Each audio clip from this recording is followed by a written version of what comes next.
Boa tarde a todos e a todas, sejam todos muito bem-vindos a mais uma edição do nosso programa de formação continuada em foco realizado e promovido pela Prograde. Na conferência de hoje, nós teremos a participação do professor Clívio Pimentel, que desde já nós desejamos boas-vindas, seja muito bem-vindo, e o tema da nossa conferência será análise do contexto educacional diante da pandemia causada pelo novo coronavírus, que é um tema muito caro no momento, e nós estaremos discutindo esse tema na tarde de hoje. Nós estaremos contando com a participação de todos.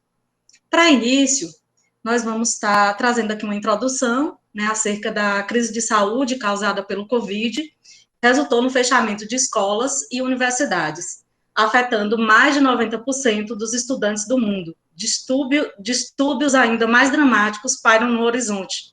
De acordo com a Comissão Internacional sobre o Futuro da Educação, é importante destacar que mesmo quando as escolas e universidades reabrirem, a emergente recessão econômica ameaça exacerbar as desigualdades e pode reverter o progresso obtido na expansão do acesso educacional e na melhoria da qualidade de aprendizagem em todo o mundo. A crise da Covid-19 demandou, na área educacional, diversos debates, e esses debates, eles remetem à reflexão sobre o conhecimento e a aprendizagem precisam ser repensadas em um mundo cada vez mais incerto e frágil. Daí, a necessidade de repensarmos o futuro da educação, incluindo a análise acerca dos desafios, possibilidades e metodologias que possibilitem o desenvolvimento de práticas educativas inovadoras. Esse cenário, ele exige um movimento dinâmico com a busca constante por novas descobertas. Esse novo tempo exige novas posturas, é tempo de reinventar, incluindo uma articulação adequada entre a aprendizagem à distância e a aprendizagem em sala de aula. Isso pode constituir um marco de virada no uso de novas pedagogias para enfrentar a crise da aprendizagem e fornecer modelos de aprendizagem mais inclusivos e também criativos. O futuro exige que profissionais da educação, estudantes e familiares atuem num contexto educacional com humildade, solidariedade, empatia e abertura para aprender a aprender. De acordo com a Comissão de Educação da Unesco, na medida em que a humanidade procura maneiras de transformar o mundo para melhorar após a pior crise de saúde em um século, nós precisamos repensar as políticas sociais, incluindo a educação, e abordar questões de longa data relacionadas à desigualdade estrutural, à pobreza e à exclusão. Durante este período, devem ser mantidos compromissos globais com a educação e devem ser direcionados recursos àqueles que foram mais atingidos nos âmbitos social, econômico e educacional. Com base nessas reflexões iniciais, contaremos com a valiosa participação do professor Clívio Pimentel, que apresentará algumas contribuições com a análise do contexto educacional diante da pandemia causada pelo novo coronavírus. O professor Dr. Clívio Pimentel Júnior é licenciado em Ciências Biológicas pela Universidade Federal da Bahia, mestre e doutor em Educação pelo Programa de Pós-Graduação em Educação da Faculdade de Educação, Universidade também Federal da Bahia, professor assistente no Centro das Ciências Biológicas e da Saúde da Universidade Federal do Oeste da Bahia, atualmente ocupa o cargo de coordenador de ensino de graduação, ligado à Prograde, é líder do grupo de pesquisas Políticas de Currículo, Diferença, Educação e Ciências, e colaborador do grupo de pesquisa Formação e Exercício de Professores da FACED, na UFBA. Tem atuado como professor na docência pública superior, na formação inicial de professores, em componentes curriculares como didática e praxis pedagógica de ciências biológicas 1 e 2. Também nas componentes curriculares de metodologias de ensino de biologia, estágios supervisionados em ciências biológicas, metodologias de ensino de ciências naturais e ensino das ciências naturais. Tem atuado também em programas de formação de professores e coordenadores em exercício, como o PAFO, promovido pela UNEB, as licenciaturas em Pedagogia, promovidas pela FACED, UFBA, e o Programa Nacional Escola de Gestores da Educação Básica Pública, curso de especialização em coordenação pedagógica, também promovido pela FACED UFBA. Tem se dedicado ao estudo na área de educação, autobiografias e formação de professores, currículo, cultura e cotidiano escolar, política de currículo, diferença e ensino de ciências e biologia. Seja muito bem-vindo, Clívio, e contamos com a sua valiosa contribuição na tarde de hoje e de todos os participantes. Obrigado, Simone, obrigado a todos por estarem aqui. Eu compartilhei aqui no chat o link da apresentação. Eu vou apresentar a tela para vocês, mas também quem quiser acessar daí, fique à vontade. Eu agradeço o convite da equipe do projeto, né? Foi, enfim, da Pró-Reitoria de Graduação, pela confiança, né, de fazer e de falar sobre um tema que é tão complexo, de um contexto que está aí em formação, em andamento, né? Então, os elementos que eu vou pontuar aqui e debater um pouco nessa apresentação, eles são mais alguns elementos dentro de um universo muito vasto de produção que tem sido feita nesse momento sobre o assunto, né?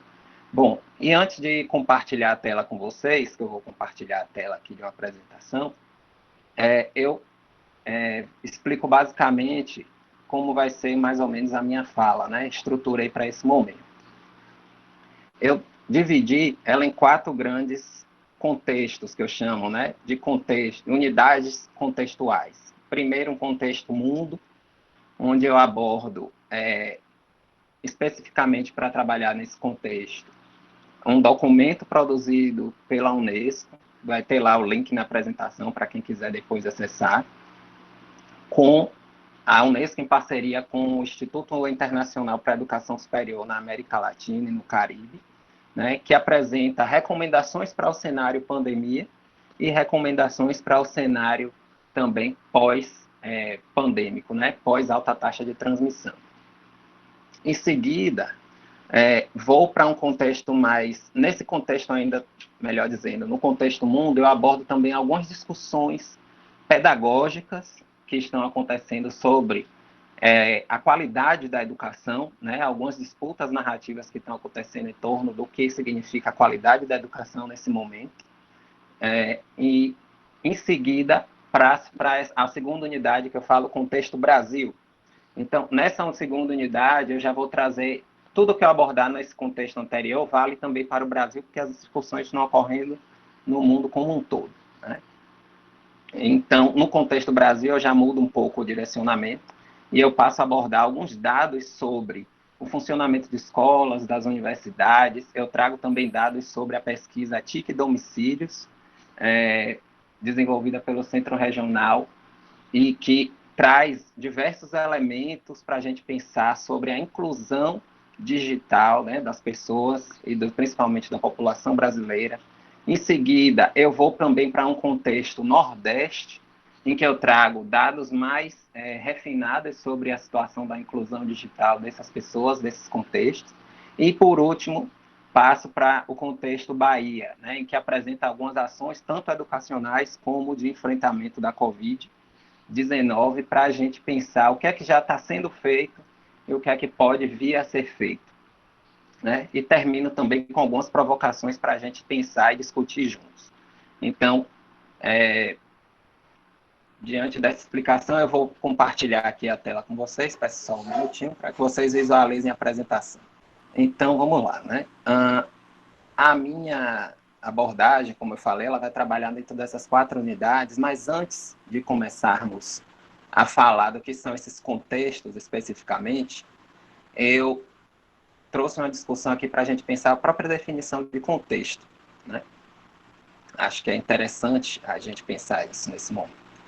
Então, o contexto, na perspectiva que eu venho trabalhando, podemos ter uma definição dele baseada na ideia de unidade interpretativa, né? Ou seja, um contexto é justamente formado por a reunião e a inter-relação de diversos fatores, circunstâncias que acompanham um fato, um evento, uma situação. Essa ideia é muito baseada no livro do Stephen Ball, que está aqui embaixo, a imagem da capa, como as escolas fazem as políticas, né? Atuação em escolas secundárias, é um livro bem interessante que eu recomendo a leitura.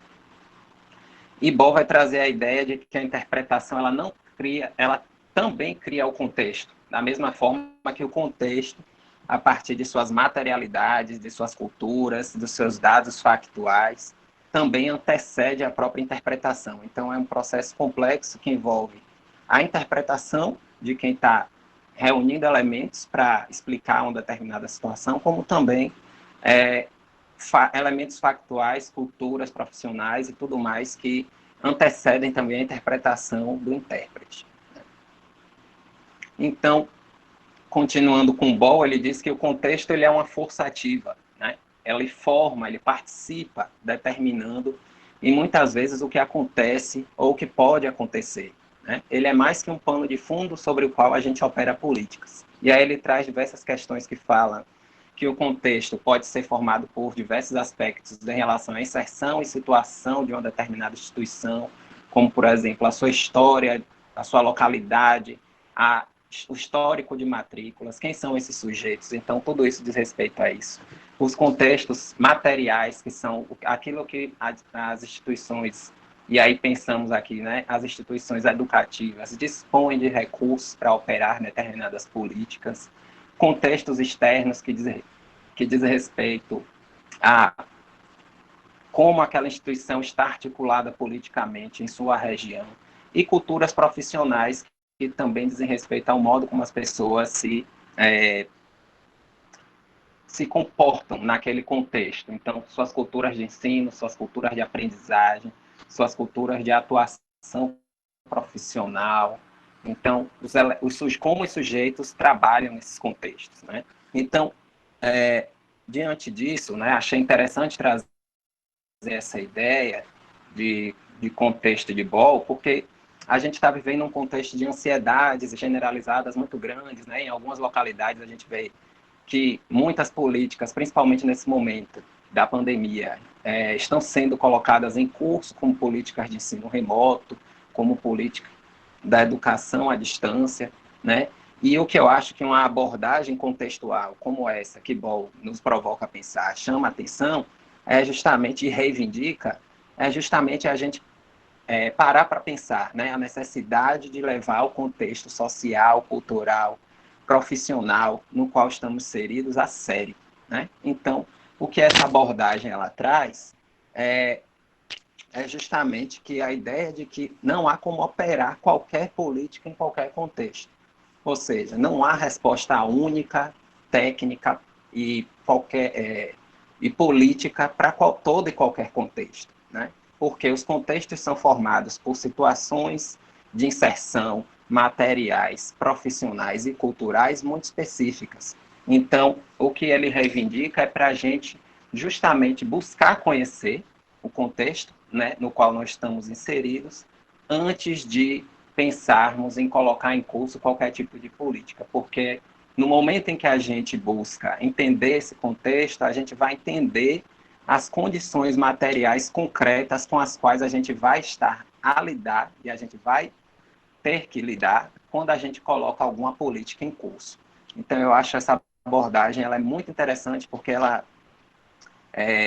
nos provoca a pensar de imediato a ideia de que não há resposta única para toda e qualquer situação regional e contextual do Brasil, né? Estamos a lidar com uma situação extremamente complexa e que exige um conhecimento aprofundado dos nossos contextos para que a gente não possa operar qualquer tipo de política sob pena de aprofundarmos processos de exclusão que já estão aí há muito tempo, né? Então, eu achei muito interessante trazer essa definição de Ball para aqui, para a nossa conversa. Bom, então, como eu falei, o primeiro grande unidade interpretativa aí é o contexto mundo, né, que eu vou estar explorando. E dentro desse contexto, o primeiro grande fato é que nós estamos vivendo uma pandemia, né? Nós somos impelidos a nos isolar, né, a aderir ao movimento de distanciamento social para que a gente pudesse retardar aí as curvas de contágio, né, da pandemia. Então, um grande esforço dos órgãos de saúde foi nos fazer entender como isso se opera a partir desse gráfico aqui, né, em que a gente tem a curva de contaminação em grande escala, um pico ultrapassando essa linha aqui pontilhada, que é a capacidade dos sistemas de saúde de amparar as pessoas infectadas, e a curva com menor intensidade de contágio, né? E para que essa curva não ultrapassasse as capacidades de saúde, a gente foi orientado ao distanciamento social, as aulas foram interrompidas, conferências, grandes eventos, né? As políticas de higiene, como lavar a mão constantemente. Então, a gente passou por uma série de orientações desses organismos que nos colocaram, sobretudo, a pensar, né, no contexto do mundo, fique em casa, e mais especificamente no campo da educação, a ideia do estude em casa. Só que, como eu vou explorar mais um pouco à frente, essas ideias têm múltiplos significados a depender do contexto onde a gente está inserido. Bom, aqui também eu não vou mostrar nesse momento, mas fica aí a dica para quem quiser acessar depois, um gráfico da evolução e da abertura dos fechamentos, da evolução e da abertura das atividades educativas, das instituições educativas, feito pela Unesco, né? O gráfico, como vocês vão ver lá, ele mostra justamente em uma escala temporal, o processo de fechamento de todas as escolas e de abertura. Então, quem quiser explorar depois esse link aqui, que fica disponível na apresentação, e eu botei lá no chat também, eu sugiro para que vocês tenham uma ideia do acompanhamento, né? E vão ver, inclusive, que a Unesco apresenta números lá, que hoje no Brasil seriam em torno de 53 milhões de estudantes afetados. Bom, então, diante desse estudo em casa e fique em casa, né, a Unesco publica o que eles têm chamado de uma coalizão global pela educação, né, que é uma frente ampla formada por diversos setores sociais, diversos parceiros, né, em torno da produção de políticas que nos amparem nesse momento de isolamento social. E aí a Coalizão Global pela Educação, como eles colocam lá no site, ela é formada por diversos parceiros multilaterais, que são esses grupos, que vão desde o Banco Mundial, a Unicef, a Organização Internacional do Trabalho, a União Internacional da Telecomunicação, o Banco do Desenvolvimento da Ásia, o movimento A Educação Não Pode Parar, entre outros tantos. O setor privado, que também participa fortemente desse cenário, produzindo políticas, como o GSMA, o Microsoft, o Google, o Facebook, o Zoom, o Moodle, o Coursera, o KPMG. Temos sociedades também, representantes da sociedade civil e da organização sem fins lucrativos, como a Khan Academy, o Profuturo, o Dubai Cares, o Plan Internacional. Temos parceiros da mídia, como o banco, o BBC, Serviço Mundial da BBC. Temos também as redes associações pela educação, que também produzem orientações para esse momento que a gente está vivendo e que formam aí o que a Unesco está chamando de coalizão global pela educação. O que eu gosto de frisar muito é que, logicamente, que a participação desses representantes na coalizão coloca e, digamos assim, produz, né, o contexto, produz termos para os debates, né, desse contexto que a gente está vivendo. Então, é importante a gente se atentar para esses agentes, quem são, como eles atuam, produzindo políticas para o momento que a gente está vivendo. Bom, e aí, como eu falei lá no início, um desses documentos que eu exploro da Unesco, em parceria aí com o Instituto Internacional para a Educação Superior na América Latina e no Caribe, é um documento que ele chama ali Covid-19 e Educação Superior, dos efeitos imediatos ao dia depois, né? Então, esse documento, ele estrutura em capítulos, né, algumas medidas e ações para durante o período da pandemia e após o período da pandemia. E dentre as medidas administrativas que ele coloca, eles trazem lá a produção de políticas excepcionais, né, de flexibilização de calendário acadêmico, a modificação dos calendários de matrículas, exames e etc. Políticas de cuidado e atenção à saúde da comunidade nesse momento. Políticas para atender necessidades financeiras dos estudantes. Apoio socioemocional da comunidade universitária. Criação de, que eles chamam lá de janelas, mas poderiam aqui para a gente traduzir em canais virtuais de contato para atenção às questões relativas, questões administrativas, procedimentos acadêmicos e bem-estar do aluno, como, por exemplo, colação de grau, abertura de processos, entre outros, justamente para evitar a interação física nesse momento. Assim como eles também publicam medidas de apoio à continuidade formativa nesse momento, né? Como a produção de políticas emergenciais de uso e conhecimento de plataformas virtuais, porque muitas pessoas não conhecem, as políticas formativas de capacitação docente de técnicos administrativos justamente para essa passagem ao virtual, políticas de fomento à elaboração de conteúdos digitais e criação de curadorias e repositórios desses conteúdos, produção de guias para apoiar professores e estudantes na migração dos modelos físico-presenciais a modelos com presença virtual, políticas de uso de aplicativos, né, como genéricos de comunicação, como WhatsApp, Facebook, análise da própria capacidade institucional de virtualização, e eu vou explorar mais sobre essa ideia da análise das próprias capacidades como mais para frente, e políticas de concessão temporária também de aparelhos, né? Esse documento ele pode ser acessado também aqui por esse link que está aqui no campo e que fica disponibilizado na apresentação, que depois eu vou colocar o link dela no chat, né?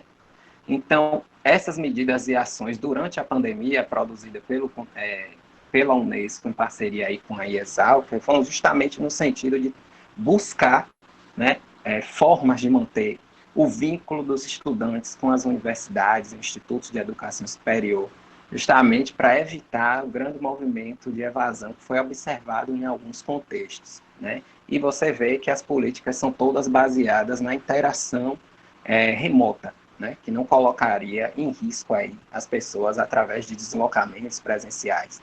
E buscam, sobretudo, provocar as instituições a conhecerem as suas condições contextuais, as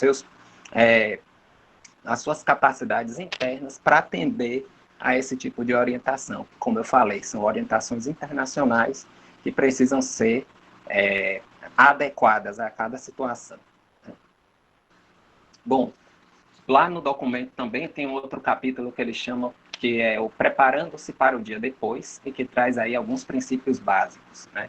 Nesse processo de preparar-se para o dia depois, o que o documento traz como princípio diz que a ideia é que a gente precisa se preparar a tempo para a retomada das aulas, né? Evitando a precipitação e oferecendo sempre canais de comunicação muito claros com a comunidade acadêmica, né? Ou seja, estabelecimento de rotinas, estabelecimento de protocolos de ação para que a gente evite qualquer tipo de antecipação sem controle que possa colocar a comunidade em risco.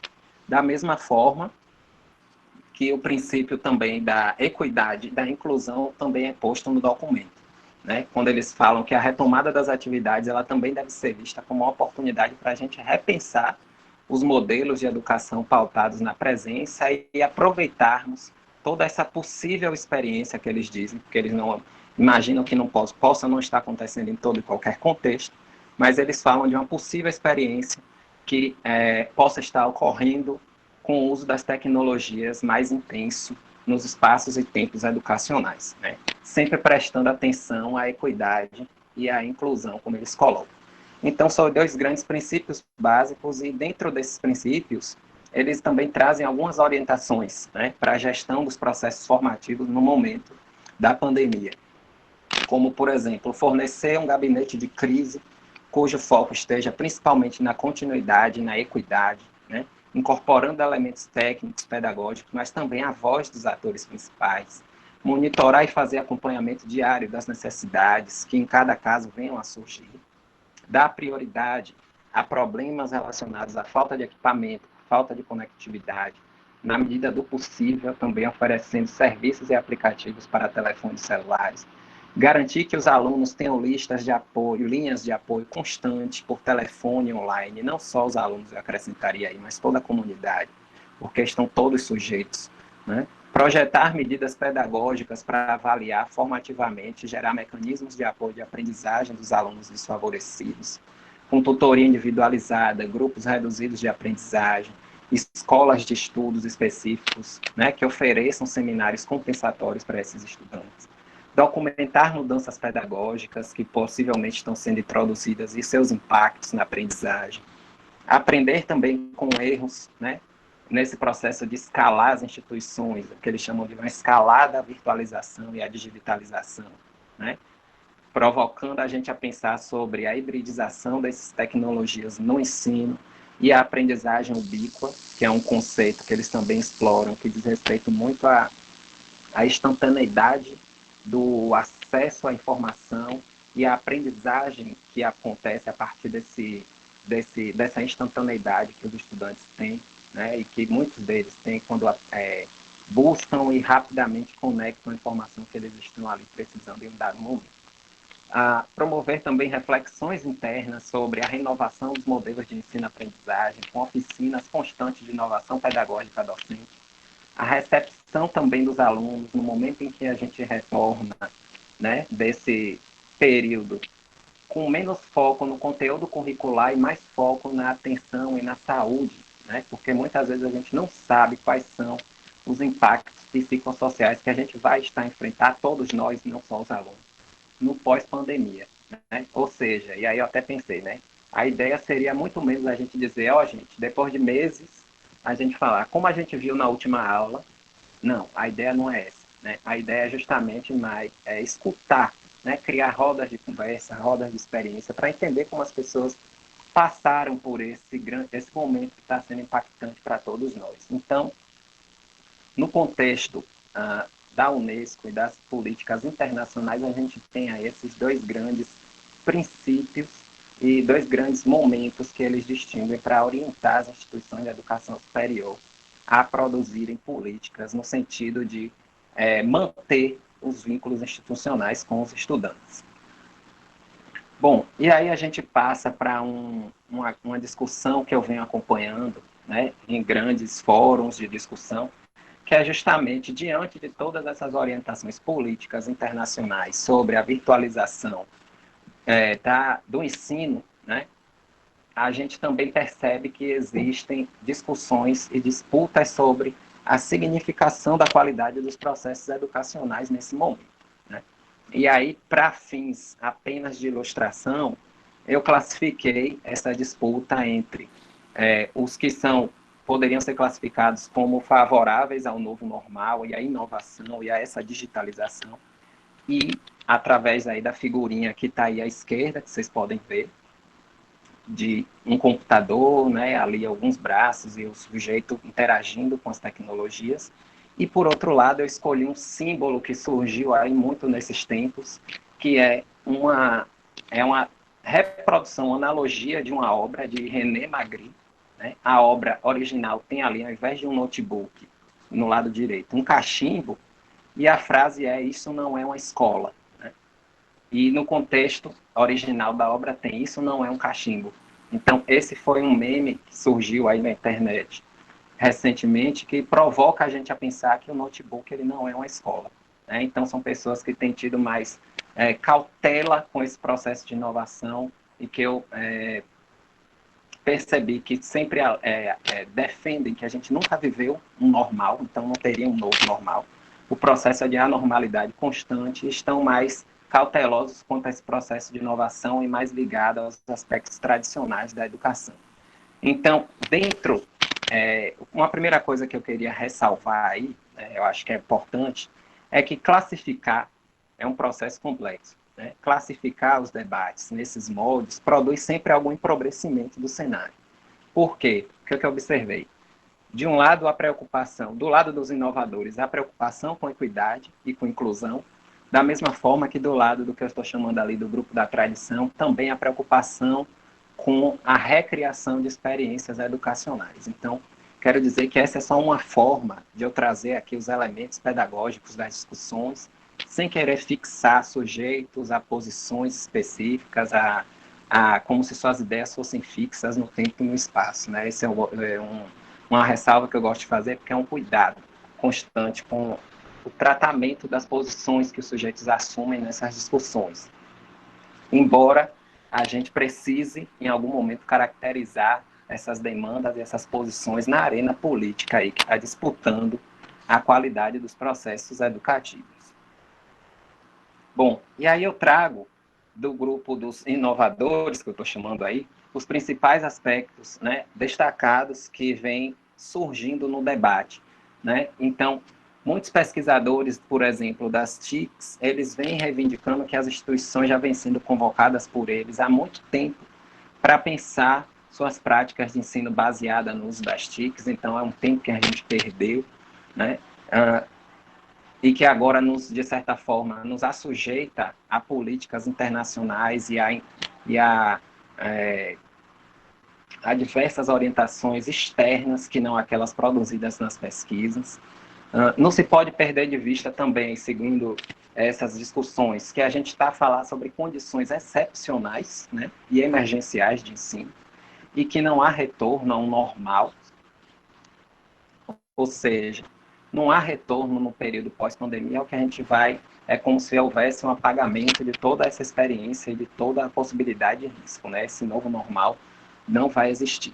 Então, além disso, também, nessas discussões, discute-se a importância, né, de conectar as culturas de ensino-aprendizagem ao ambiente cultural, tecnológico, né, sobre pena de estarmos anacronizando, ou seja, de estarmos atrasando, de estarmos sempre recusando as culturas profissionais de ensino baseado e aprendizagem, possivelmente baseadas na tecnologia. E aí eu acho que é interessante esse ponto de vista, porque eles defendem a constitutividade da cultura tecnológica, né? Ou seja, a gente já nasce imerso nesses processos culturais que são mediados por tecnologias. Então, a ideia de que a tecnologia ela invade, né, fica um pouco deslocada nessa compreensão. Para eles, a gente já nasce imerso nisso, a gente já nasce mexendo em aparelhos, se socializando por meio das tecnologias, então elas são constitutivas da nossa cultura. Bom, de acordo também com as discussões, nenhuma tecnologia cultural de comunicação ela leva a uma eliminação absoluta, né, de tecnologias e culturas profissionais anteriores. Ou seja, não é uma oposição à cultura da presencialidade física na educação, né? As discussões que falam sobre inovação, elas também abordam, por exemplo, que o livro impresso não sumiu com o advento dos tablets e dos e-books. Então, é uma discussão no sentido de que falar que nenhuma tecnologia de comunicação contemporânea ela é capaz de substituir totalmente a cultura da aprendizagem, por exemplo, com a interação física. As inovações também elas promovem a multireferencialização das práticas, né, de ensino e aprendizagem, estimulando novas aprendizagens conectadas mais ao espírito do tempo da comunicação mediada pela internet.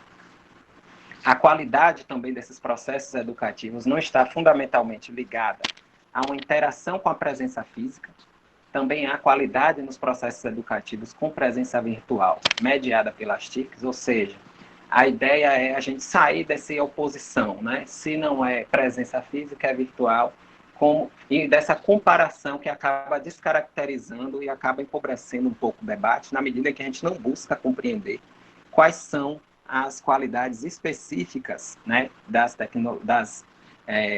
relações de ensino-aprendizagem mediadas pelas TICs. Né?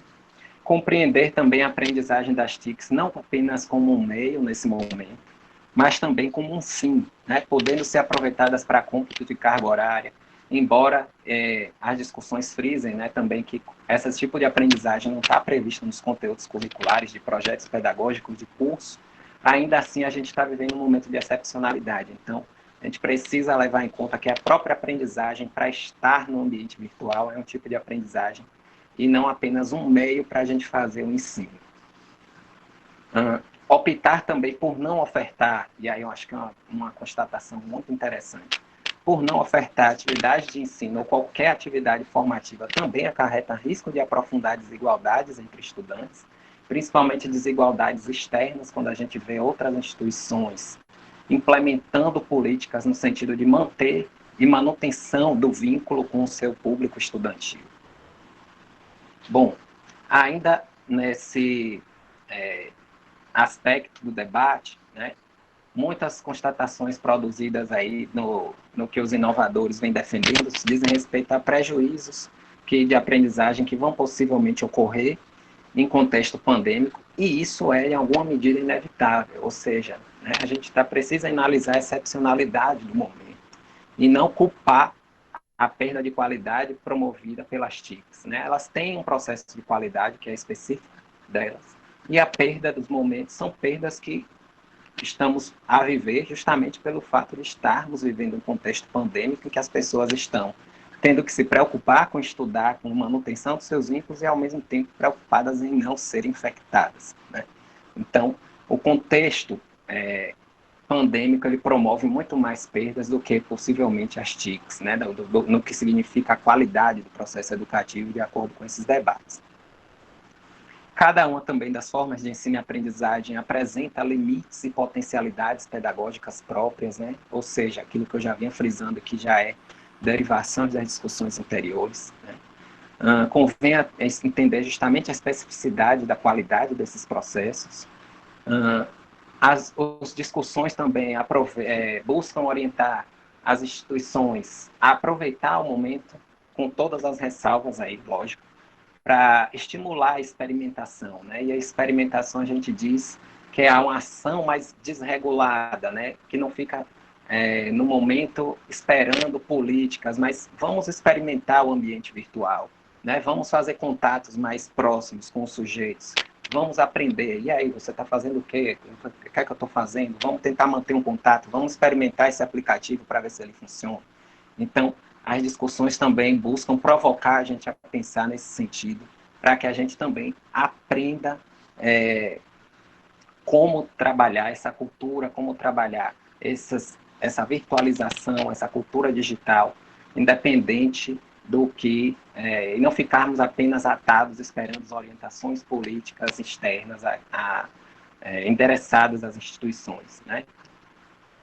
Inovações das práticas também, que, segundo essas discussões, não estão necessariamente ligadas a atividades online, ou seja, né, há uma diversificação de conteúdos digitais através de outros tipos de mídia, como TV, rádio, redes sociais, para alcançar os estudantes que não estão necessariamente ligadas a dispositivos que estejam conectados à internet.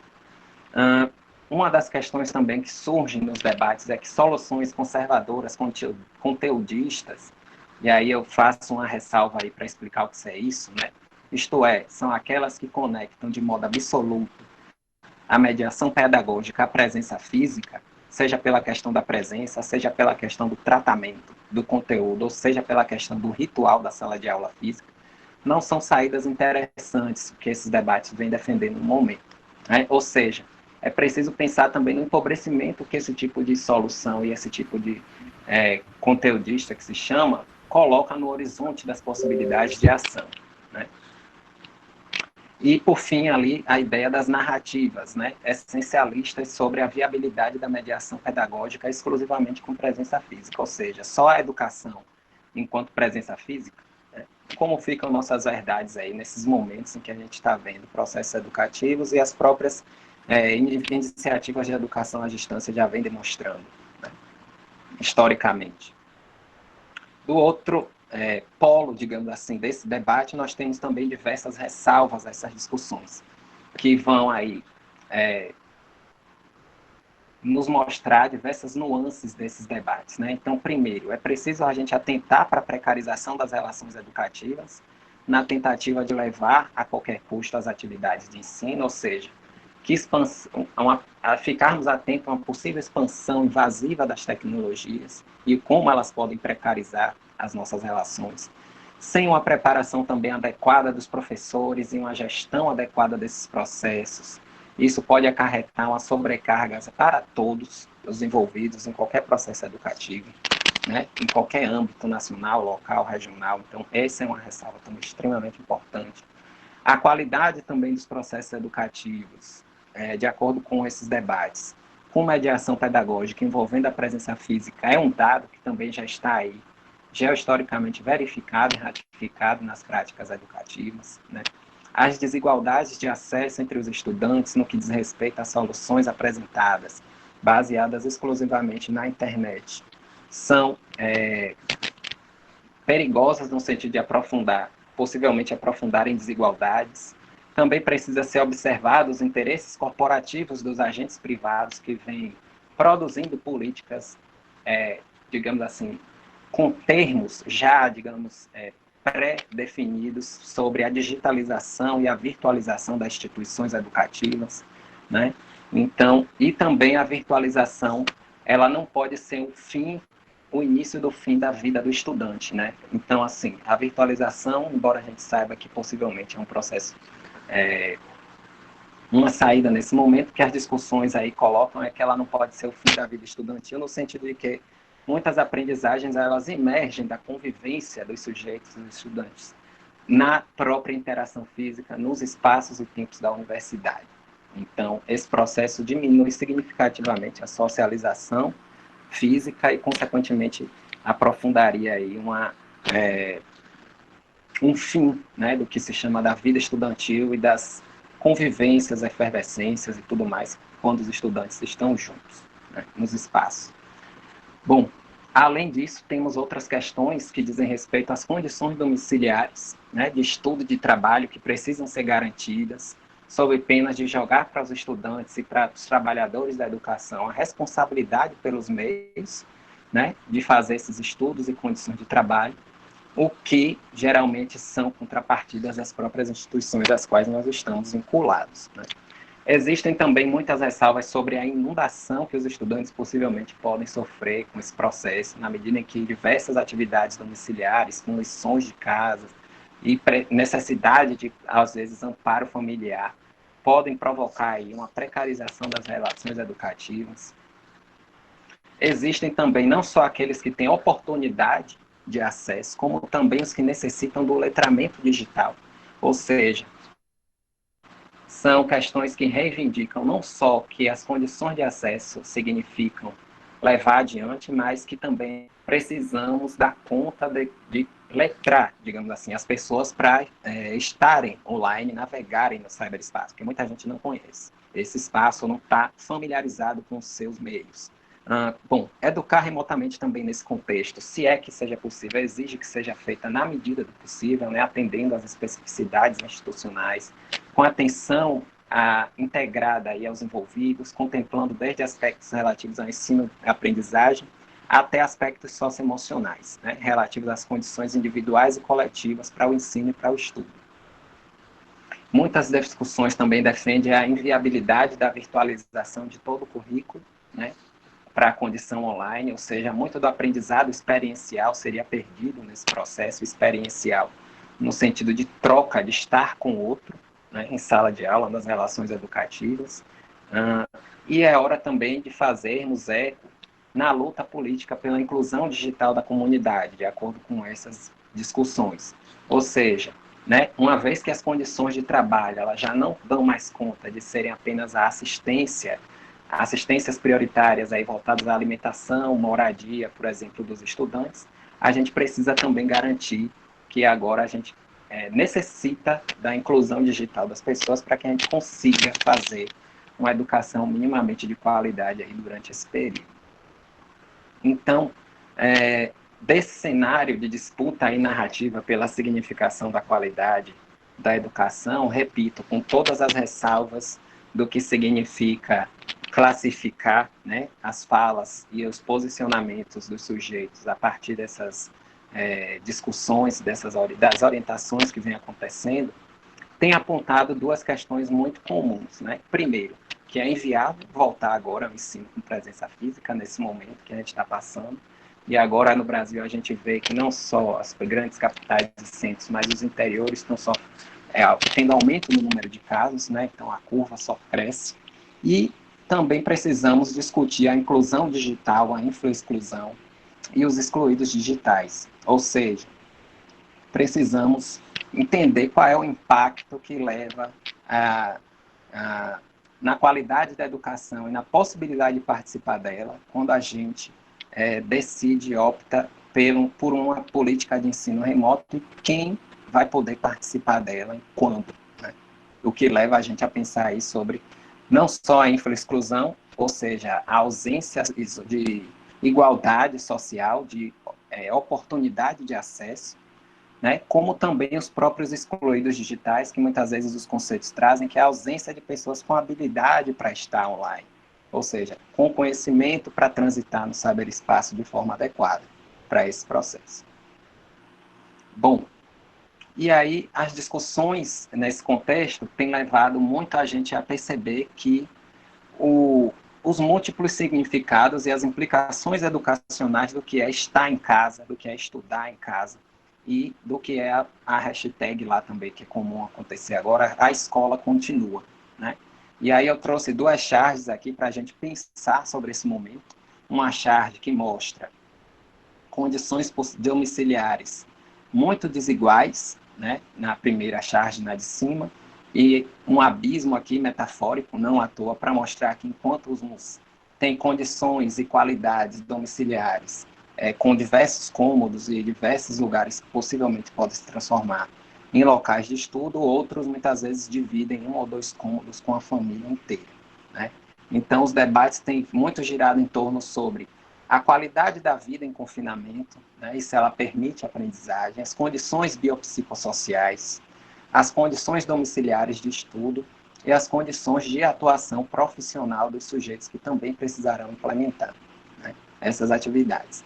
E aqui, uma outra charge que também fala do Enem 2020, mas que poderia ser relativa e a extensão a ela, qualquer processo educativo em que você vê duas situações bem polarizadas, né? Um estudante com a janela aqui aberta para a universidade, cheia de recursos tecnológicos disponíveis, e uma outra situação de um estudante em condições desfavorecidas, sem nenhum recurso tecnológico, que são justamente provocações para nos fazer pensar em como a desigualdade vai poder implementar aí múltiplas questões de exclusão, né, na comunidade estudantil.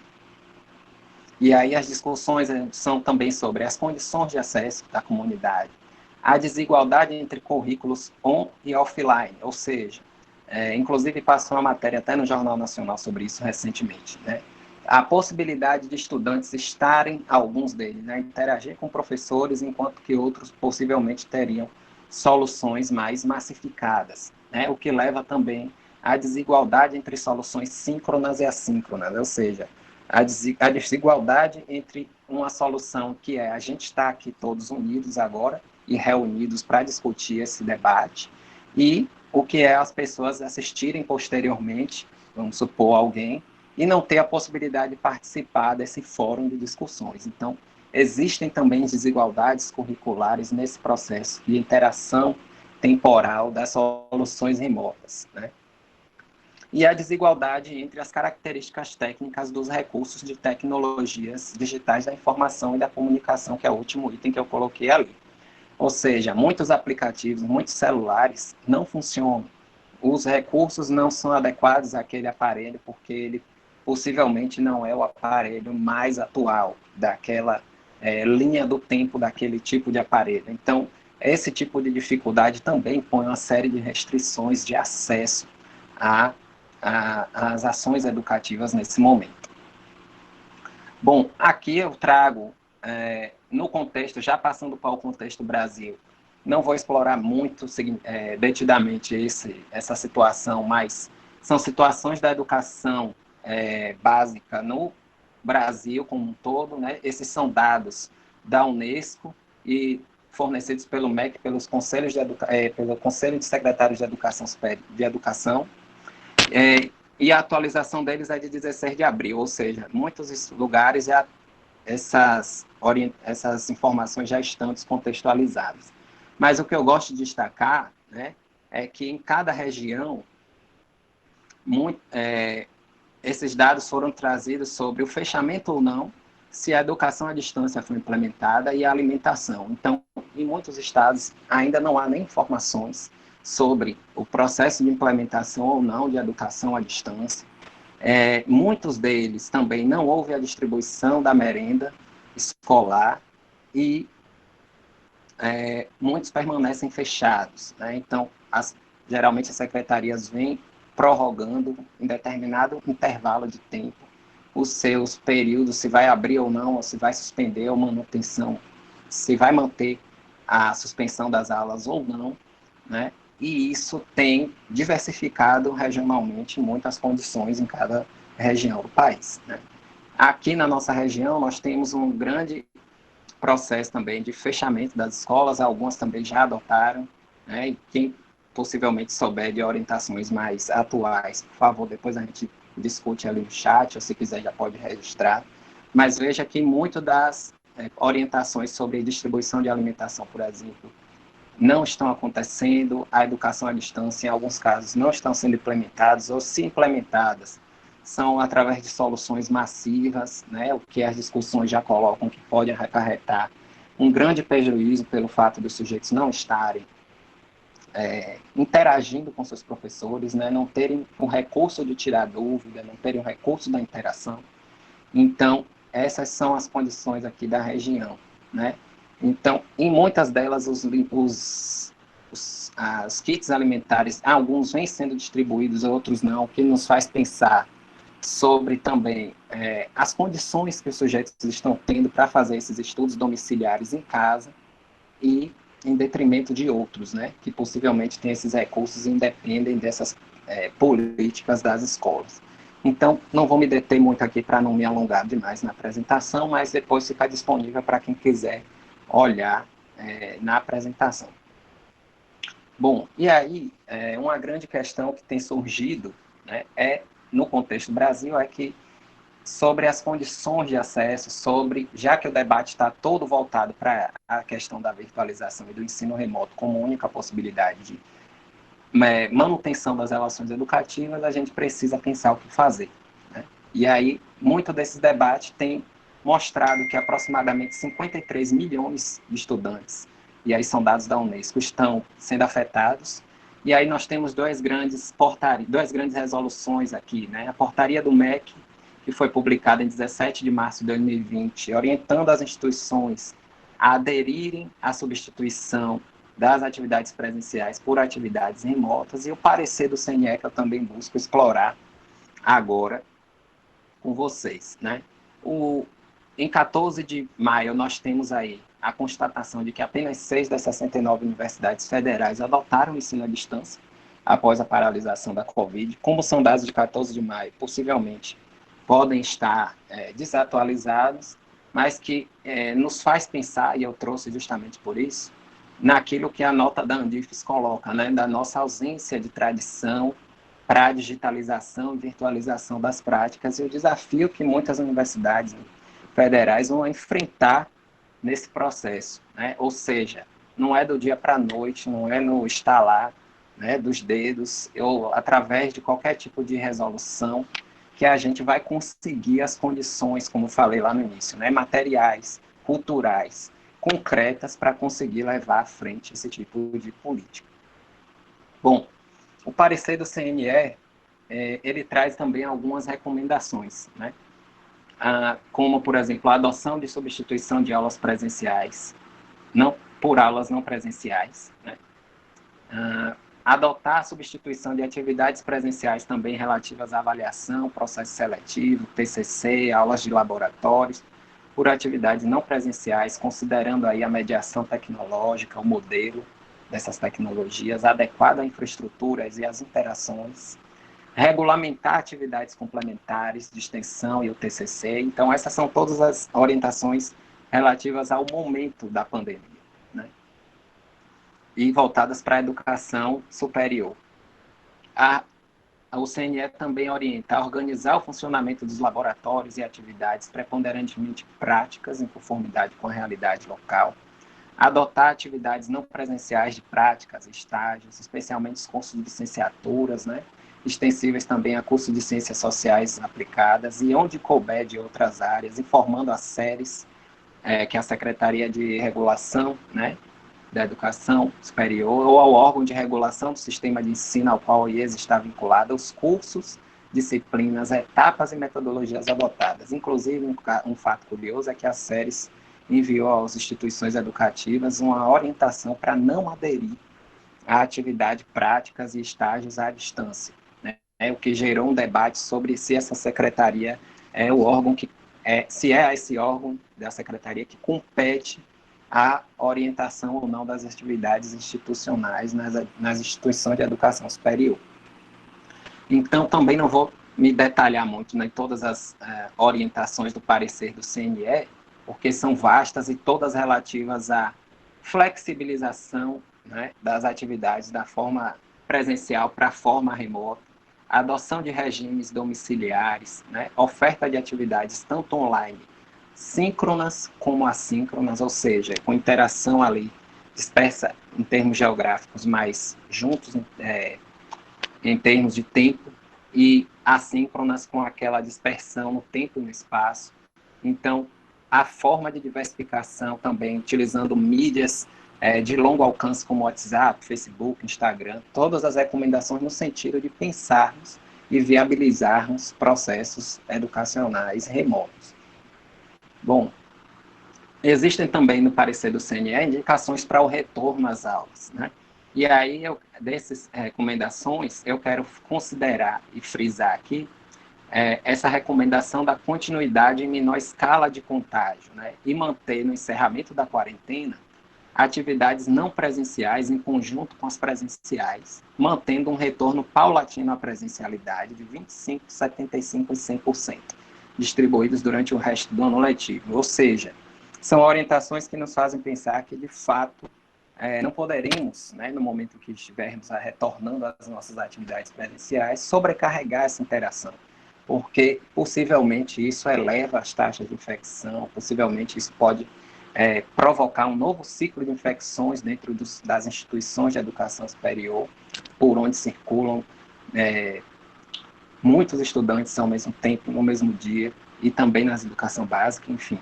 A ideia é a gente pensar em como que vai ser a interação física e como a gente também vai poder agir nesse momento pós pandemia ou do novo normal, de forma que não sobrecarregue a nossa presença, né? A necessidade de presença física nos espaços educacionais. Então, vou também colocar o link lá da apresentação para quem quiser depois dar uma olhada, mas o parecer do CNE, ele está disponível, é só jogar aí em algum buscador que vocês encontram.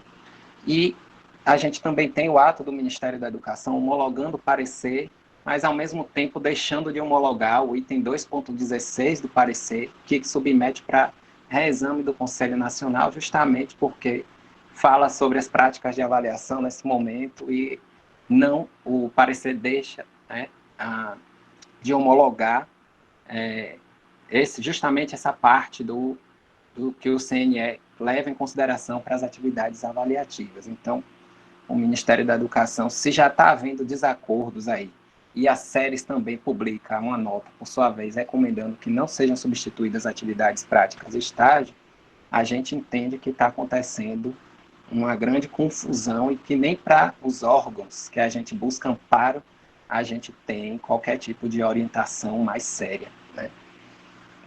Bom, e aí, dentro dessa discussão, né, eu busquei também dados que nos permitissem visualizar as condições de acesso à internet e a aparelho nesse contexto do Brasil, né? Aqui tem uma imagem que mostra o percentual de indivíduos usando a internet do Brasil desde os anos 2000 até 2018. Então, você tem aí uma evolução constante que hoje praticamente, possivelmente, já deve estar acima desses 70%, mas até 2018 você tem 70% de pessoas usando a internet no Brasil, de acordo com dados da União Internacional das Telecomunicações, né, o que por si só também é um dado muito abstrato. Então, eu busquei, através do Centro Regional de Estudos aí para o Desenvolvimento da Sociedade da Informação, dados mais específicos, né? Então, de acordo com a pesquisa TIC Domicílios, 67% dos domicílios aqui brasileiros contam com acesso à internet. E os domicílios sem acesso à internet, eles também trazem esses dados pelo principal motivo para a falta de internet. Então, veja, vou destacar aqui apenas os 3 maiores, né? 27% da falta de internet é baseada no fato de que os moradores acham muito caro, então, ou seja, há uma restrição de orçamento nas famílias para que elas possam ter o acesso à internet, né? 16% consideram que há falta de interesse dos próprios moradores e 18% porque os moradores não sabem usar a internet. Então, veja, temos aqui uma falta de internet por questões financeiras seguida logo de uma ausência de habilidades para transitar na internet, com 18%. Né? Então, isso indica que a gente tem um desafio muito grande pela frente na inclusão das pessoas, não só do ponto de vista do acesso, como também do ponto de vista das habilidades necessárias para esse trânsito no cyberespaço aí na internet.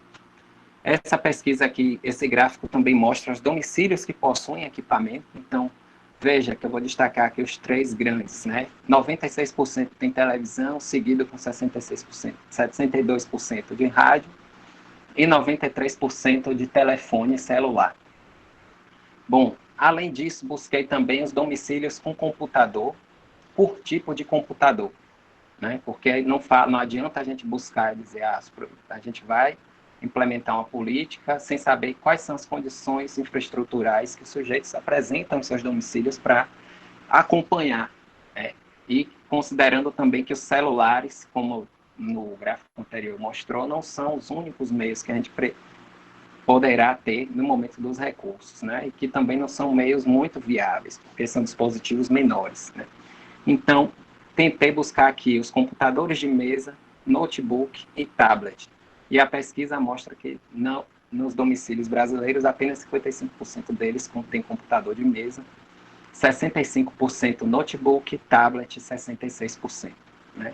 O que coloca aí desafios de inclusão também do ponto de vista das condições infraestruturais dos sujeitos.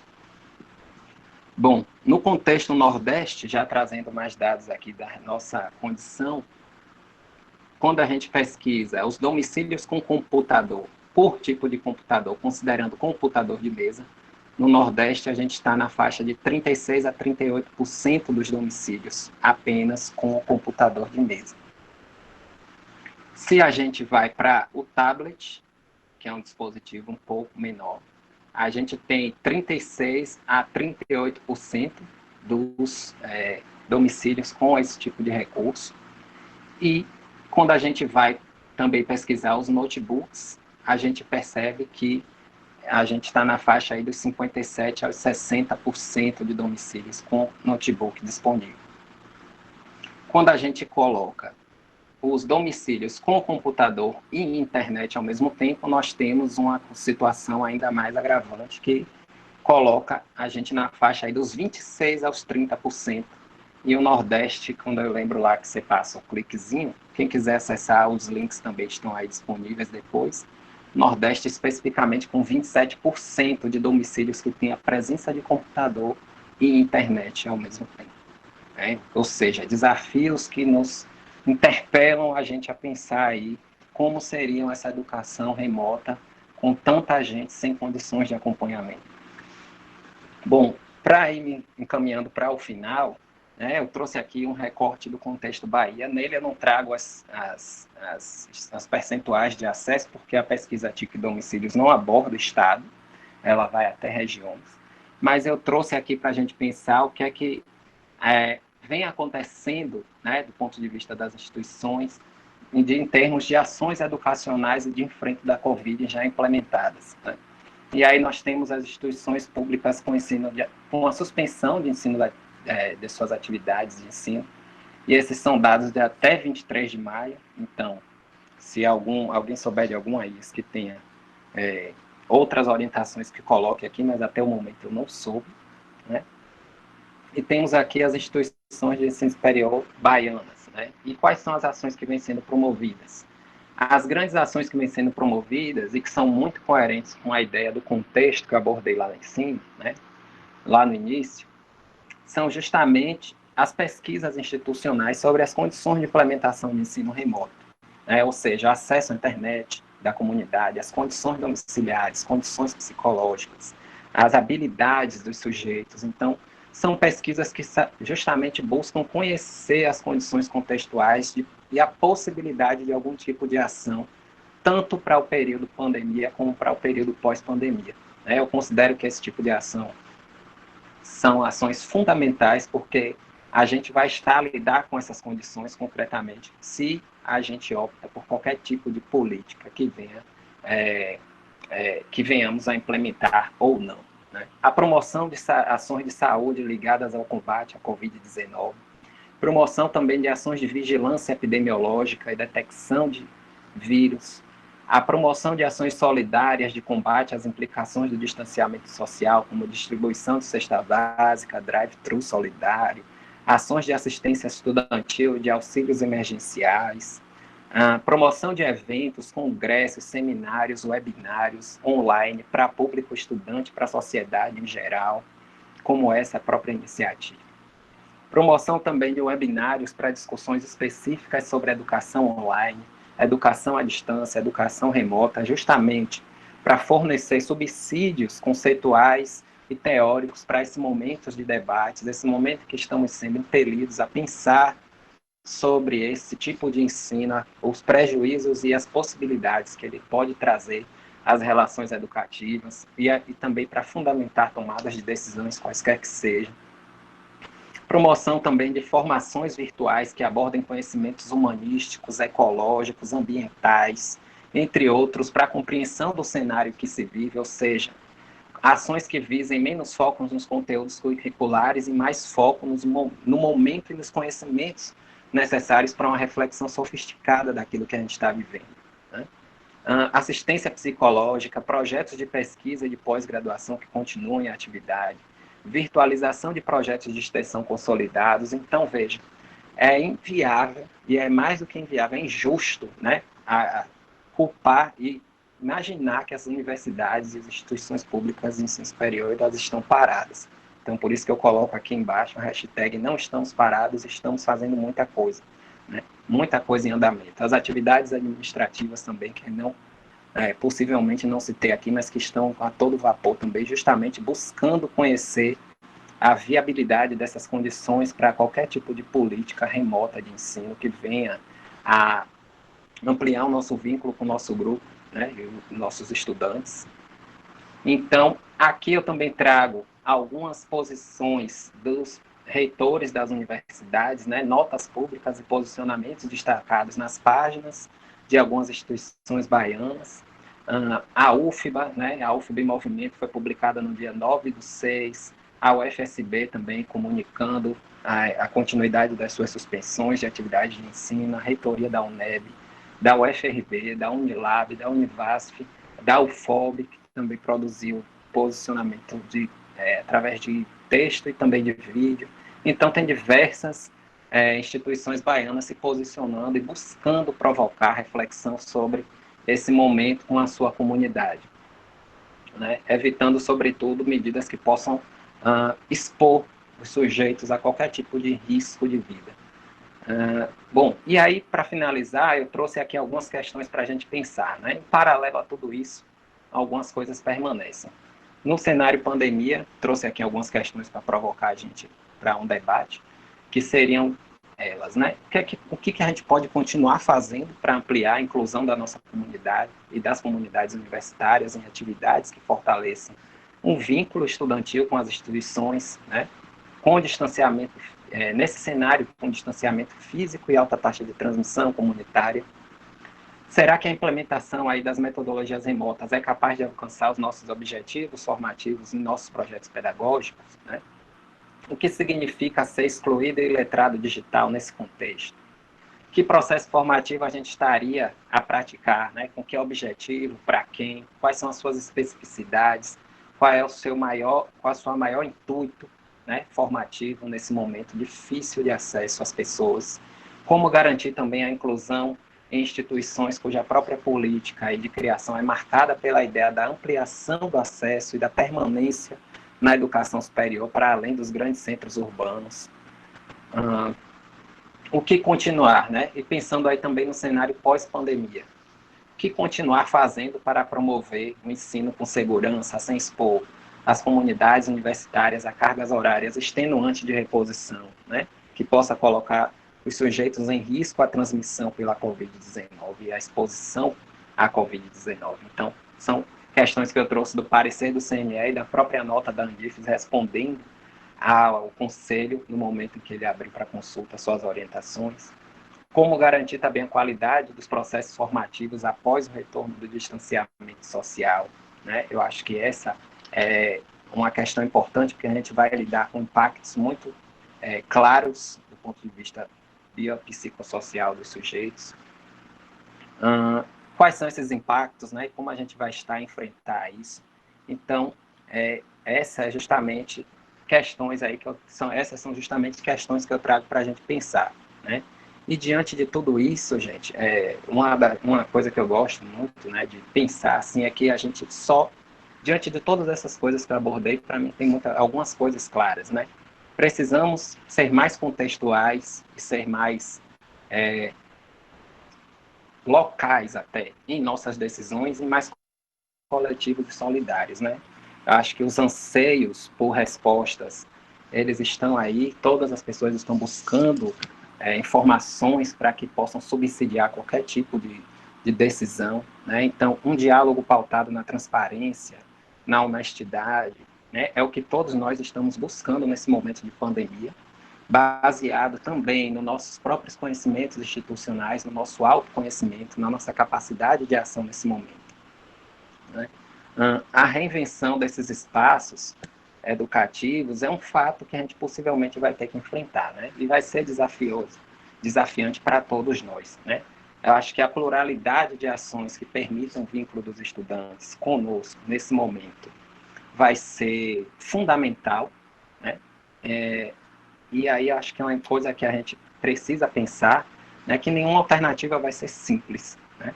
Nenhuma ação vai ser simples, vai ser formativa para todos e essa pluralidade, a inclusão e a equidade são princípios que a gente vai ter que continuar a perseguir em qualquer que seja o caminho a ser seguido, né?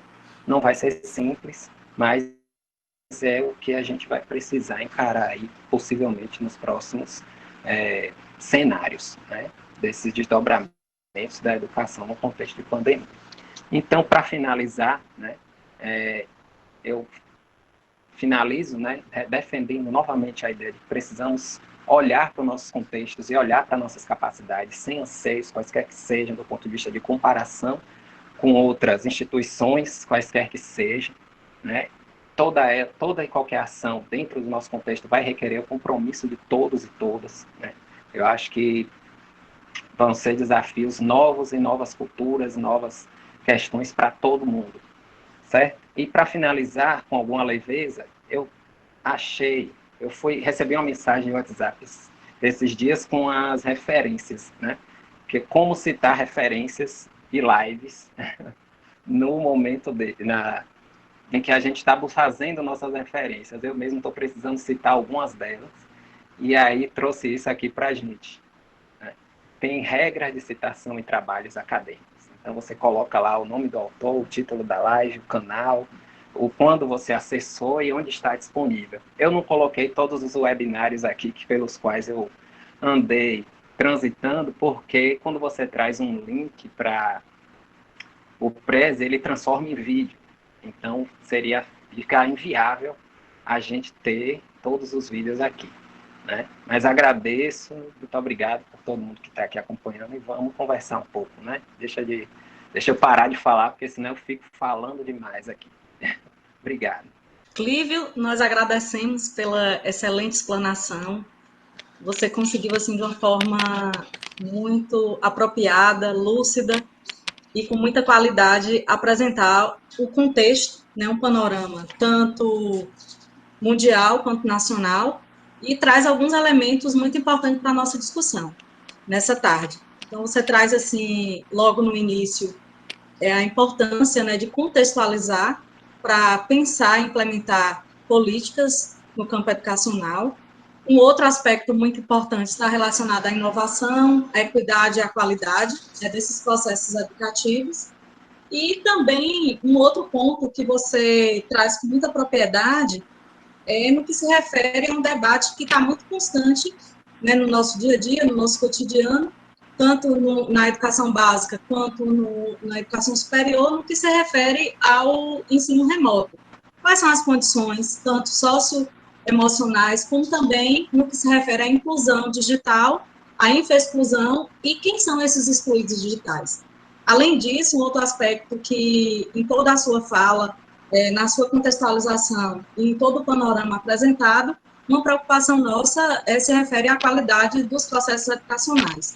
E para essa qualidade, a gente precisa trabalhar com alguns aspectos relacionados à questão curricular, e aí nós temos no contexto, no que se diz respeito ao nosso país, né, também uma situação de uma evolução no que diz respeito aos casos do Covid-19, e nós temos uma outra preocupação. Quando retornar, como retornar? Como que será esse retorno? Quais as nossas condições? E aí a gente tem, na sua apresentação, uma possibilidade de se situar nesse contexto, no que se refere às condições de acesso, né, à internet, aos equipamentos, a computadores, e isso está muito ligado aos nossos desafios. Quais as nossas condições, quais as nossas habilidades, e, além disso, pensar de que forma que nós estamos agindo agora, neste momento, e de que forma nós vamos agir no futuro. E aí nós temos aí uma ação muito efetiva, tanto das universidades, quanto também na educação básica, das instituições no sentido de promover formações virtuais. E isso é muito importante para que a gente consiga desenvolver uma ambiência formativa. E essa preocupação, ela está muito ligada às ações educacionais que estão implementadas no sentido de desenvolver estudos, formações, extensão, grupos de combate ao Covid, né, ações importantes. Na UFOB, por exemplo, nós temos desenvolvido ações que têm conseguido implementar um vínculo com os estudantes e também com a sociedade, né, através das nossas ações, tanto de pesquisa quanto de extensão.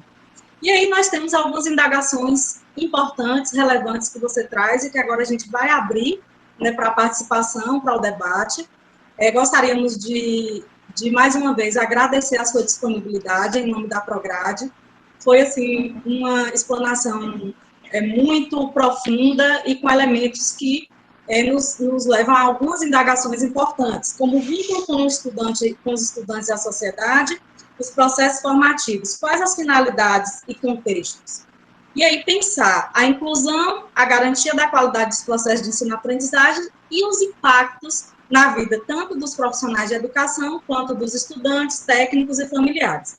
Então, o retorno é algo que é preciso ser planejado, ele deve acontecer de forma gradativa, e dentro disso a gente precisa pensar o valor da vida, da educação para a transformação social. E para isso é necessário, como você muito bem expôs na sua apresentação, contextualizar para agir e transformar. Então, abrimos para o debate. Nós gostaríamos já de registrar que temos a inscrição de André, e aí, à medida da explanação e das indagações pelos nossos participantes, né, primeiro por André, nós vamos estar dando sequência e fazendo um debate. Então, nós estaremos organizando um bloco, né, de 3 perguntas, e pedimos que as perguntas elas possam, né, se situar em torno de 2 minutos, no máximo 3 minutos, para que todos tenham a oportunidade de participar. E, mais uma vez, em nome da Prograde, a gente agradece a participação de todos, né, que fazem acontecer essa ambiência formativa. Sem a participação de vocês não seria possível esse momento. E, mais uma vez, agradecer ao professor Clívio pela sua disponibilidade e qualidade na apresentação. André. Também agradeço. Vai lá, André. Tudo bom, Clívio? Aqui é o professor André, sou coordenador de ensino aqui de Sambavi. E, em primeiro lugar, eu queria dar pela apresentação. Eu acho que uma das apresentações mais, talvez, úteis para a gente se situar nesse momento, porque é uma apresentação amparada em dados, né? Talvez, nesse momento, a gente esteja precisando mais de dados do que até de opiniões. As opiniões são muito importantes, a gente pensar e refletir, mas os dados trazem uma clareza para a gente muito grande, né? Dito isso, eu fiquei aqui pensando, né? Em primeiro lugar, essa questão dos dados, né, guardamos aí, o relatório das sondagens feitas por discentes, docentes e técnicos, né, para amparar nossas decisões, mas o seu trabalho, ele traz aqui uma divisão aí, um mapeamento de duas tendências, né, em termos de visões, né? Uma tendência, digamos, é mais conservadora e mais atrelada ao ensino presencial, uma visão mais integrada, digamos assim, à adesão de novas tecnologias. E a gente sente que essa divisão, né, digamos assim, muito forte nesse momento, né? Quando a gente tem muito pouco paciente, a gente senta para conversar, né? Porque, de um lado, a gente tem muito essa questão, essa preocupação. Então, está dando para ouvir? Agora está melhor, vai. Então, por um lado, a gente tem essa preocupação muito grande com a inclusão. Sim. De que todos os estudantes precisam estar inclusos nesse processo, o que parece um cenário muito distante da nossa realidade. De outro, tem a necessidade premente de alguma forma, né, ir retornando, né, como você colocou, paulatinamente, né? Como é que a gente pode superar, na sua opinião, esses dois lugares? Como é que a gente pode caminhar para uma posição mais dialética mesmo, né? Como é que você vê isso? E até como é que você se posiciona aí entre esses dois polos, digamos assim? Oi, André. Então, sempre, eu costumo reforçar que é sempre muito empobrecedor a gente dividir as coisas em polos, né? Acho que a primeira coisa que eu quero destacar, né? Ali eu trouxe demandas de vários grupos, várias lives e tudo mais que eu acompanhei, né? E a gente vê que a manutenção, primeiro, as grandes constatações são pela inviabilidade do ensino agora, né? Voltar ao normal, a uma interação física como a gente estava acostumado. Então, isso requer da gente pensar, né, sobre o que a gente pode vir a fazer.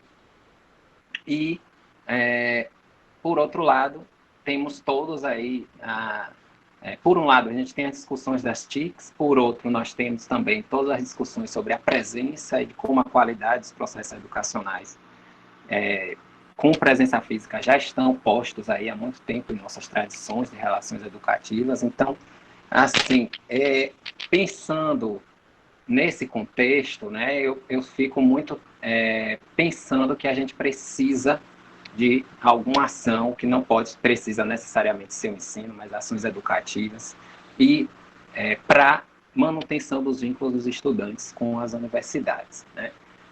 Eu acho que soluções massivas, para mim, pelo menos, estão fora de questão, porque a gente percebe que soluções massivas, a qualidade é muito prejudicada, principalmente pela falta de interação, né? Então, soluções massivas em EAD, principalmente, para mim, são extremamente problemáticas. Ao mesmo tempo, alguma solução remota em que possa reforçar o nosso vínculo com os nossos estudantes, seja por telefone, um contato, uma ligação, né? Seja através de ações como tem acontecido, não só na UFOB, mas em diversas universidades que põem os sujeitos a pensar.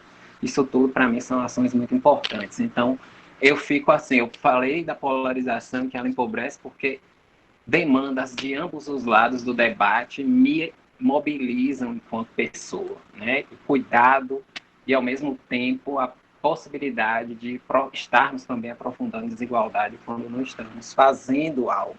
Então, isso me coloca nos dois lados do cenário que eu criei, entende?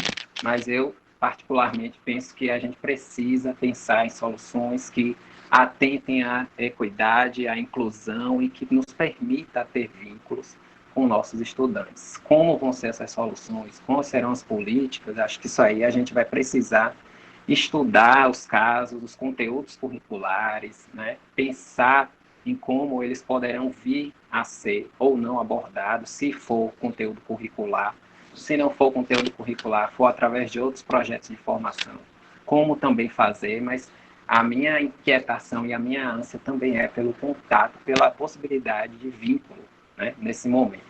Apesar de tudo, porque temos relatos também de ações pontuais, reuniões entre estudantes, reuniões de professores com estudantes, eu tenho tido contato com alguns, nada oficial, mas orientando estudos, porque há uma ânsia por vínculo, né, entre nós, professores, e os nossos estudantes. Então, eu estou aí nessa arena, né, ao mesmo tempo preocupado com todas as questões de equidade, inclusão, e ao mesmo tempo preocupado em não ficar resistindo a soluções remotas por achar que a qualidade ela só está fundamentalmente ligada à presença física, e principalmente nesse contexto em que estamos todos buscando algum tipo de vínculo com os nossos estudantes para a atividade fim que a gente está aqui para fazer e que é a mais demandada, né? Então, acho que é isso.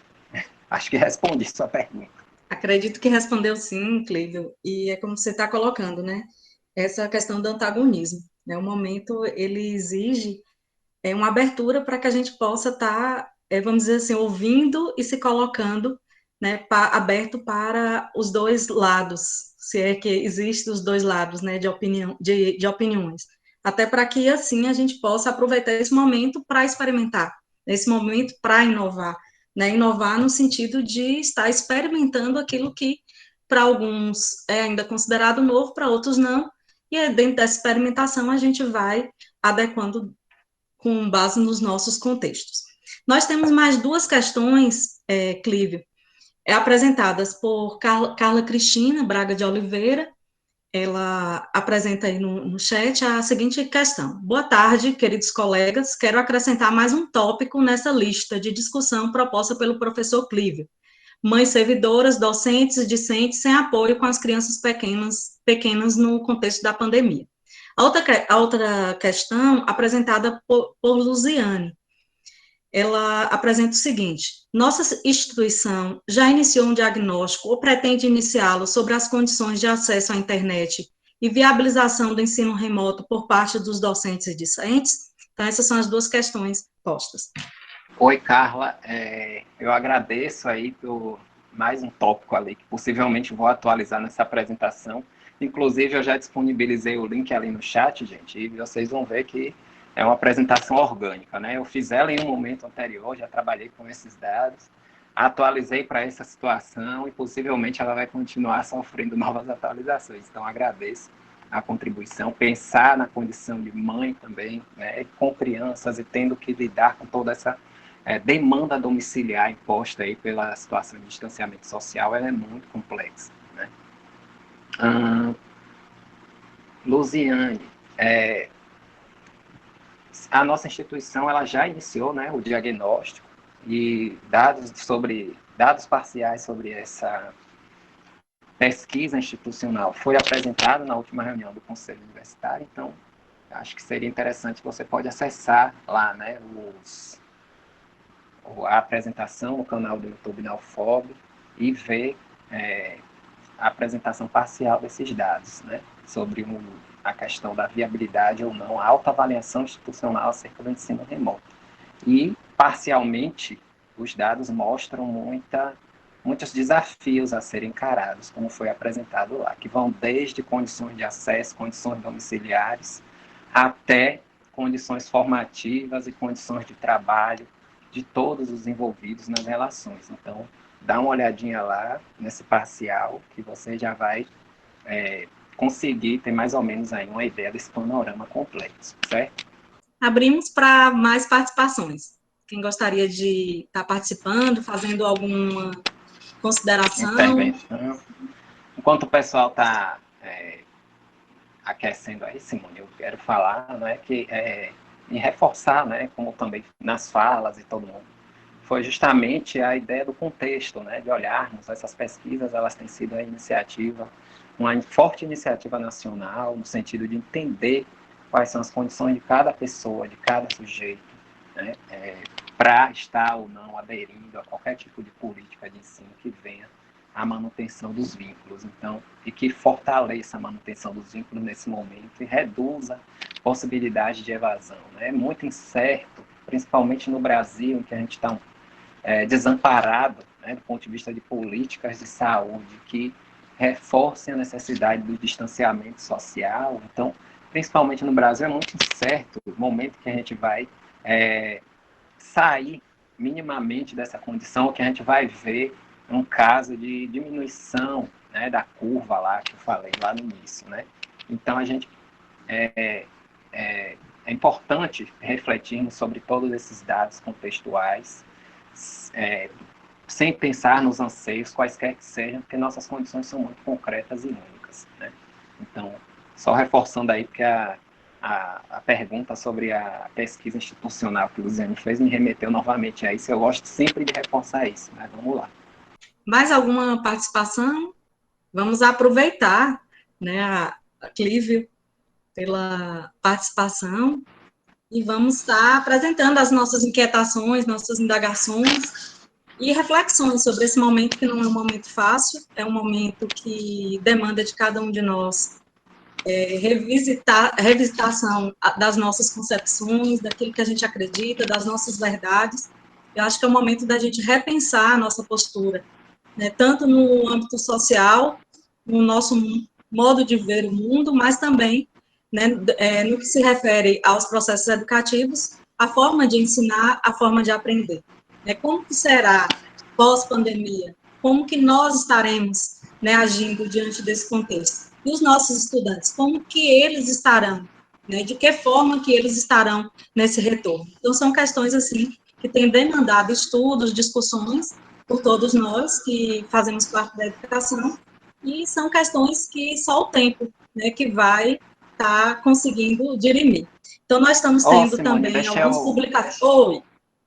Deixa eu indicar também ao pessoal para acessar, né, o site cetic.br, que foi o site através do qual eu peguei, que é o site do Centro Regional de Estudos para o Desenvolvimento da Sociedade da Informação, e lá você consegue, qualquer pessoa que acessar, consegue baixar todos aqueles gráficos sobre acesso à internet nas residências, o tipo de aparelho que dispõe, enfim, existe uma série de dados, diversas regiões do Brasil, sobre o acesso da população de modo geral. Então, quem tiver interesse, eu vou até colocar o link aqui no chat, porque é muito rico, né? Se quiser ilustrar alguma apresentação, ou se quiser conhecer esses dados, é importante acessar essas pesquisas. Inclusive, tem dados lá mais recentes, de 2019, relativos a escolas públicas, a distribuição da internet nas escolas públicas do Brasil. Talvez, eu salvo engano, também tem as privadas, então é um acervo muito rico de dados e acessível a todos. Então, quem quiser acessar, já estou colocando o link aqui no chat, ok? Já coloquei. Nós temos aqui uma questão apresentada, mais uma questão apresentada por André. Ele coloca como se repensar a formação de professores, cursos de licenciaturas que formem docentes aptos para atuar na docência em todos os níveis em tempos de pandemia. E antes de você fazer a interlocução, eu vou estar também apresentando aqui uma indicação de leitura, que foi uma obra bem interessante, bem atual, do Boaventura de Souza Santos, que é a obra A Cruel Pedagogia do Vírus. E, assim, é bem interessante, eu sugiro, né, que a gente possa estar visitando essa obra, até para uma leitura que ele contextualiza muito bem o que nós estamos vivenciando. Deixo aí como dica. Eu também deixo como dica aquele livrinho lá que eu falei das políticas nas escolas, do Stephen Ball, é um livro bem interessante. E sobre a questão de André, né, que como repensar a formação dos professores, que formem docentes aptos para atuar na docência, eu acho que a gente precisa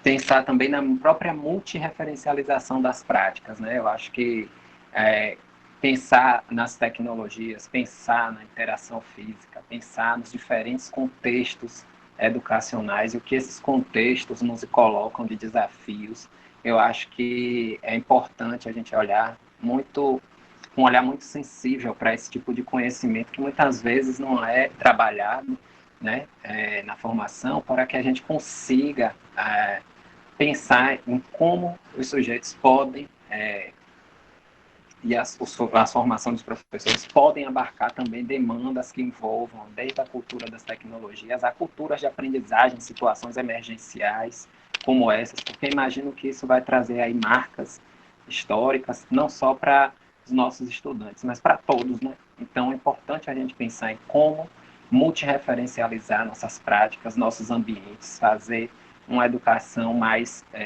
capaz de tornar mais acessível e até mais, digamos assim, o traquejo seja mais fácil por múltiplos ambientes, né? Tanto a presença física como a presença virtual, e referências humanísticas e referências que façam ecológicas, sociais, ambientais, que nos façam também pensar de forma integrada sobre tudo isso que a gente está vivendo, né? Eu acho que o professor não pode se furtar a esse tipo de debate nesse momento, seja na educação superior, seja na educação básica, em qualquer contexto ou ambiência formativa que ele promova. Então, acho que permitir conhecimentos que permitam mobilizar reflexões muito importantes e sofisticadas sobre o que a gente está vivendo, para mim, são conhecimentos muito necessários à formação de professores para atuar, seja no contexto de pandemia, seja nos tempos de pós-pandemia, ou qualquer que seja o cenário que se apresente, né? Sabendo que eles são sempre muito complexos e muitas vezes inantecipáveis, né? Que a gente já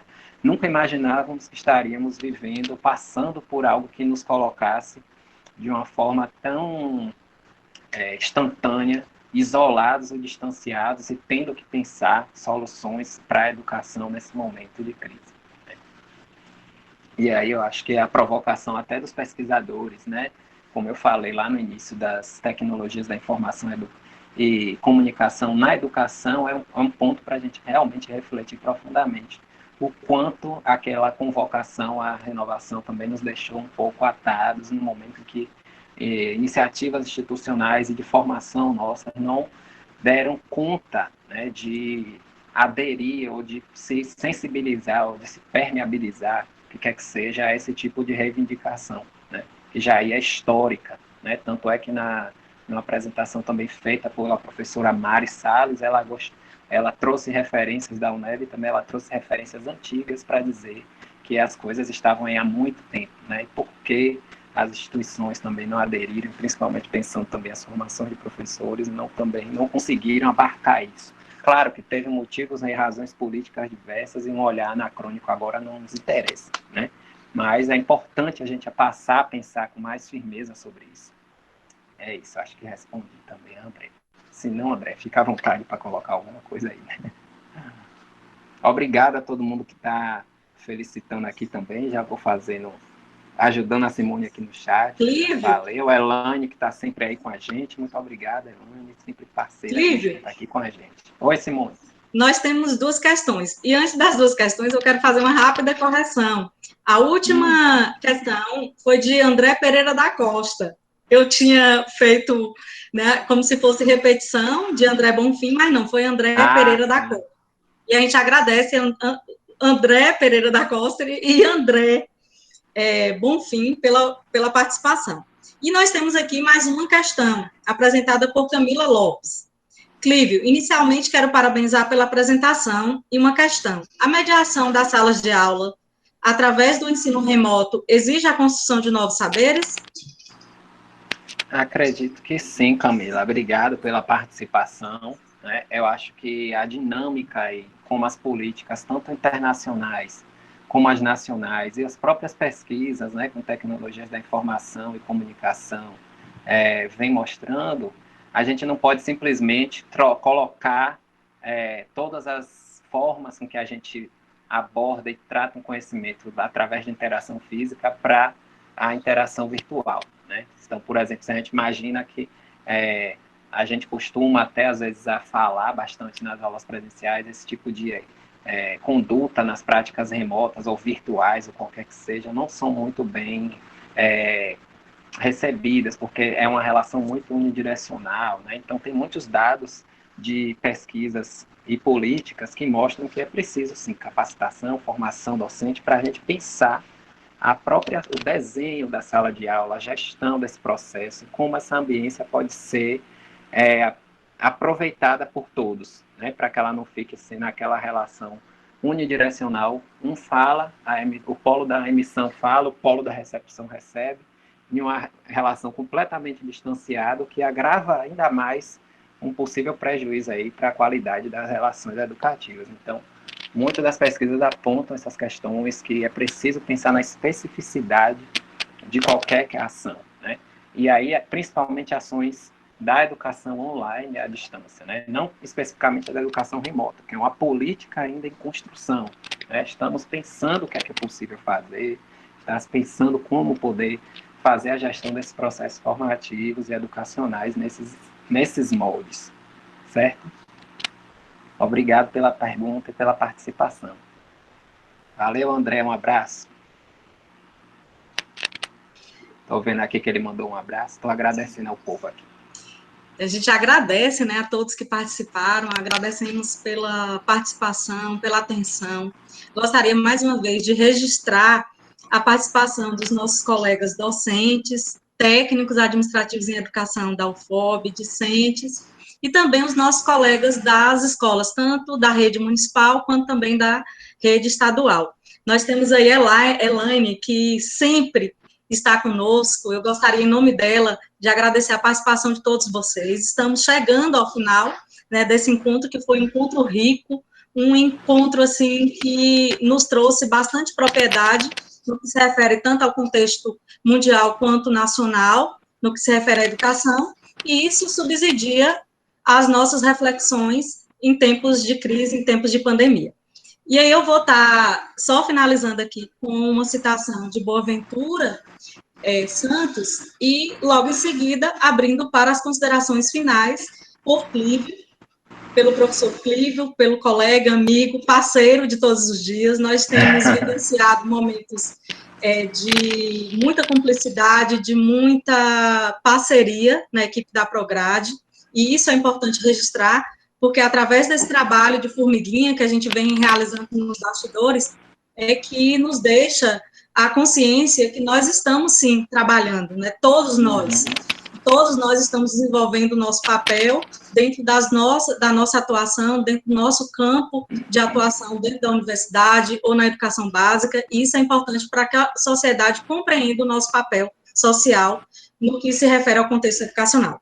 Então, eu deixo aqui a seguinte reflexão, né, que Boaventura, ele nos traz, né, a obra que eu citei anteriormente. O futuro pode começar hoje. A pandemia e a quarentena estão a revelar que são possíveis alternativas, que a sociedade se adaptam a novos modos de viver, quando tal é necessário e sentido, como correspondendo ao bem comum. Esta situação torna-se propícia a que se pense em alternativas ao modo de viver, de produzir, de consumir e de conviver nesses primeiros anos do século XXI. Então, a gente deixa essa reflexão, um abraço para cada um de vocês, e que a gente possa, né, tá criando uma rede de cooperação, de solidariedade, de empatia, para que a educação ela possa ser uma ponte para a transformação, seja um instrumento para a transformação. Então, eu abro para as considerações finais de Clívio, e um abraço afetuoso para cada um de vocês, e até a próxima semana com mais uma edição, né, do nosso programa Educação em Foco, realizado pela Prograde e UFOB. Eu agradeço, Simone, agradeço a você, a mediação excelente aqui, parceira junta com a gente em todos os desafios que estamos enfrentando juntos. Agradeço a participação de todas as pessoas, as felicitações aqui no chat, Andréia Barronca se botou aqui também. Acredito também em um trabalho coletivo da UFOB, de toda e qualquer instituição de ensino superior, Andréia, Elaine, Jane, Luziane, enfim, várias pessoas que agradecer aqui. Eu agradeço muito a presença, né? Meu intuito foi mesmo tentar trazer informações que busquem qualificar aí o debate, qualquer debate que a gente venha a fazer, porque precisamos, né, da qualificação desse debate, de iniciativas que nos permitam pensar o momento que estamos vivendo, e principalmente as relações educativas nesse momento, né? Eu acho que, eu costumo dizer que esse cenário aprofundou incertezas, né? Porque a gente sempre vive constantes incertezas, mas ele aprofundou muito as incertezas que a gente está vivendo nesse momento.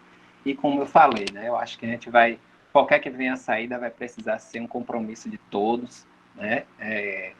Qualquer que venha a ser as políticas que a gente precisa implementar ou não, vai ser um compromisso e um pensamento coletivo, né? Eu acho que todos nós, vai ser formativo para cada um de nós, o que quer que aconteça e o que venha a acontecer, enfim. E eu acho que a gente precisa pensar nos desafios e promover situações em que a gente debata com transparência e honestidade tudo aquilo que vem acontecendo nesse momento, porque todos nós temos anseios, né, por respostas, todos nós estamos aí ansiosos para saber o que é que vai, como é que esse cenário vai se comportar e como ele vai impactar nas nossas relações educativas. Então, só quero agradecer e é isso. Obrigado. Então, a gente agradece, né, a participação de todos. Ainda se tivermos a necessidade de alguma participação, no sentido de estarem apresentando alguma questão ou então consideração, nós ainda temos aí um tempinho de 10 minutos. Agradeço aí, mais agradecimentos aqui no chat. Obrigado, gente. Obrigado pela presença. Então, a gente agradece, né, a participação de todos, a participação de Clívio.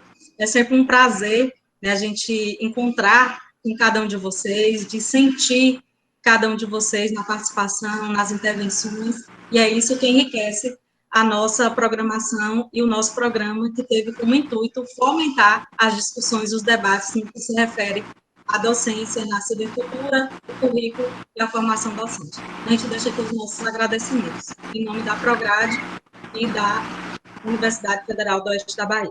Agradeço. Tchau, tchau, gente.